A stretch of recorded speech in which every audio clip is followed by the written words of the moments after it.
What's happening, everyone? In this video, we're going to stretch. Really simple stuff, but it's going to show you exactly what I do before I start squatting. So let's go ahead and get started. Alright, so first thing we're going to do is just start stretching by doing bodyweight squats. I like to do this in a way that I think Pavel Tatsuin, if that's how you say his name, called prying. So you get in the bottom, kind of move your hips around a little bit, find out what's tight, and just do a bunch of bodyweight squats with really good form. Try and dial in that movement pattern and also see what's hurting, figure out a way to make it feel better.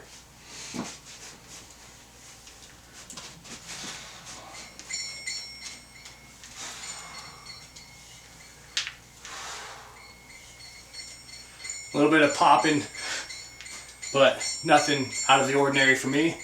Right now I'll just kind of move around, find what feels tight, maybe in my groin, my glutes, my lower back. And this is going to tell me a bit more accurately what I need to stretch. So it's a little bit more unconventional. Not really using these for much balance, these side posts, but just kind of guide me and hold on to as I'm moving around down here at the bottom. It's a bit of an unconventional warm-up for the squat. Not a whole lot of stretching at first.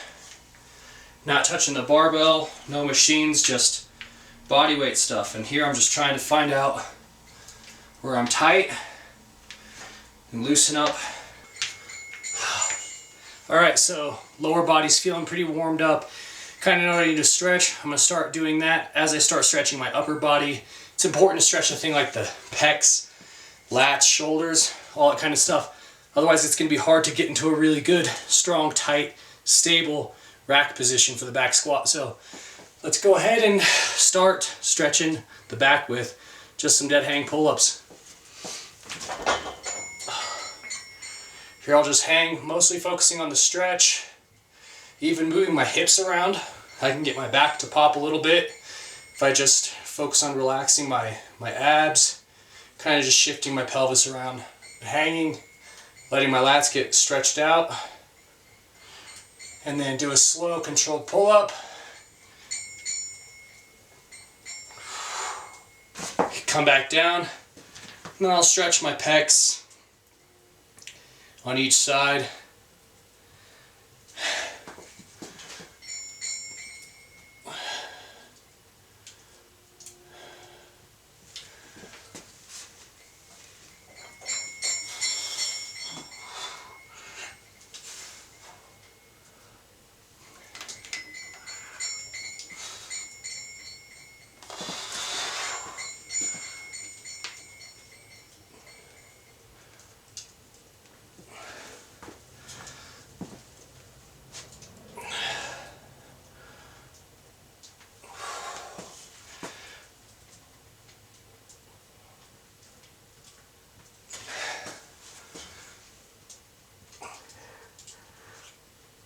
Now that we've warmed up a little bit, bodyweight squats, some pull-ups, back and chest stretches, some general movement, prying down at the bottom of my squats, finding out what's tight. I'm going to move on to some static stretches.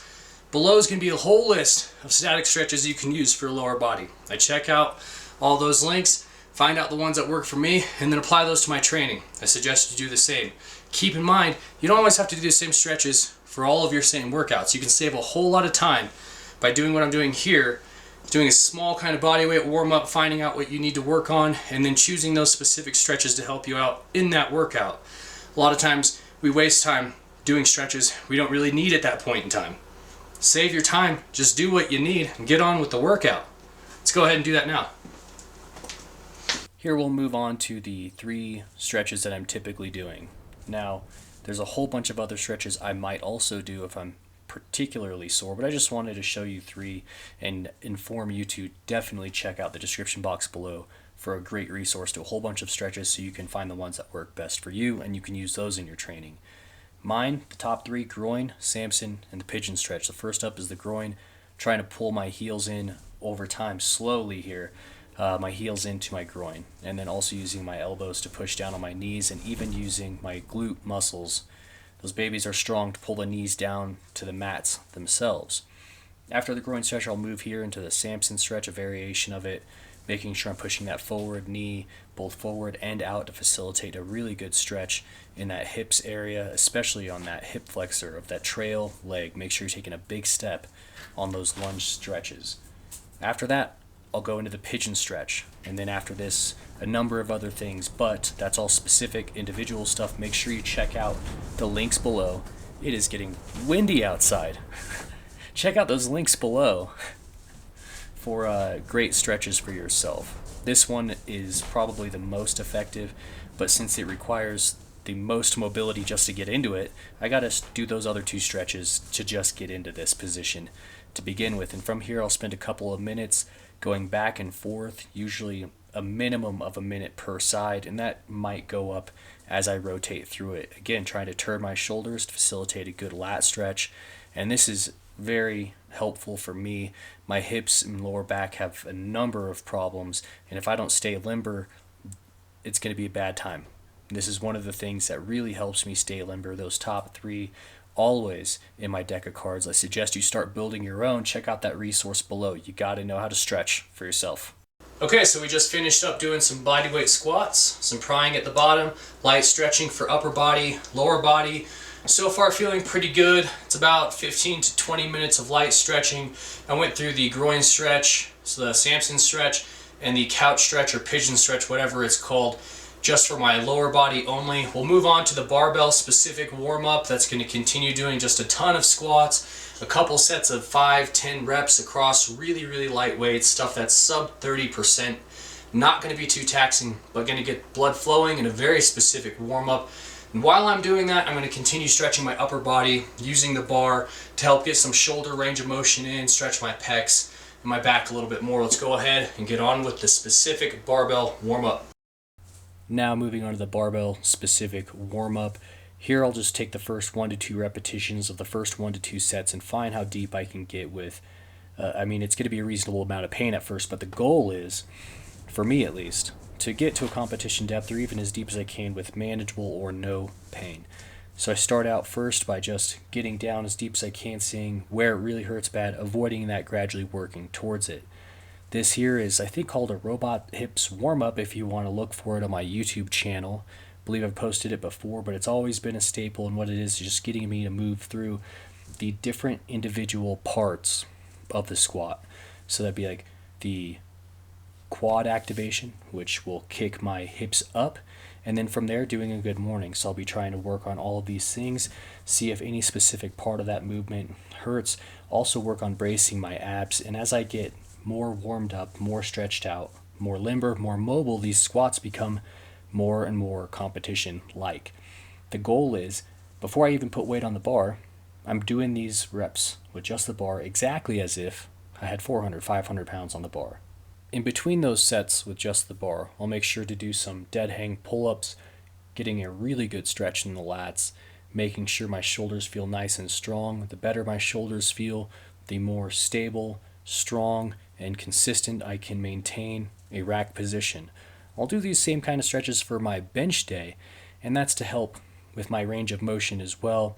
On this day, these stretches are important though for me to hold a really strong rack position with the squat. If that's not going to happen across all of your sets, then your quality of repetition is going to go way down. You have to make sure that you are able to get into a position that is stable, you're strong in, and you can hold consistently across a whole number of repetitions. What you're seeing me here is me work through all of these different shoulder stretches to help me get into a better rack position with my high bar squat. If I want to get into a low bar squat, it's going to require a whole lot more. You just saw me doing a whole bunch of squats with only the bar. That's the starting of the barbell specific warm-up. Whatever T1 movement you're doing for the day, do that for your specific warm-up. So today I'll be doing squats, do 3 to 5 sets of 5 to 10 reps at the bar, go up to 95 pounds, 3 to 5 sets of maybe 3 to 5 repetitions. I don't want to push these reps per set too hard, don't want to make any of these sets hard. Again, these are about warming up, not getting too taxed. Grease the groove, find that perfect movement for the day, the best that you can get, and then go up from there. By doing a ton of reps below that 30%, not pushing any set too hard. You'll find that groove a whole lot faster. You're going to get a very specific warm-up in, and it's going to be very, very effective. I'll start with 95 pounds and go up to 135, 185, 225, 275, so on and so forth. And as I get heavier, I'll drop to singles. If I get to a weight that's around 65 or 75%, and the groove is still feeling iffy, I'll just do a couple of singles to do that, rather than just extend the number of reps per set. Remember, I want to keep this warm-up light and easy, but it also needs to be effective, which requires repetition. So I'm going to go ahead and add 95 pounds now, and then I'll continue working up. You'll notice some foot shuffling, finding out what's too wide, what's too narrow, doing some light pauses with just those first 1 to 2 repetitions of the first 1 to 2 sets, seeing if I can handle weight, modest weight, at my greatest range of motion. Here, direct side shot, definitely not competition depth, and you'll see that more warming up is required. However, more or less positioning, going pretty good. So, as I'm going through this warm-up, I'll make sure to review the footage, or at least be honest with my assessment of what my range of motion is, and continue stretching to make sure I'm getting to that competition depth, or as close to as I can get it for that day. The stretching continues in the upper body, facilitating a stronger rack position like I said before, and this stuff will dissipate as I go through repetition. Now, problem arises. I'm midway through adding weight. Maybe something's a bit tight. I'm at 95 to 135 pounds range. Do some more stretching. The one that's needed for that particular problem area. You don't got to go through the whole stretching routine again.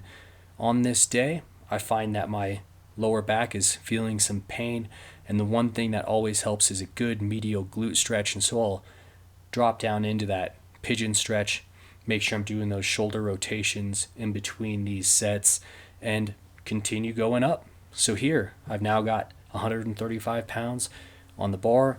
I'll do a few more sets of just 3 to 5 repetitions, maybe even just 2 to 3 repetitions on that final set of 135.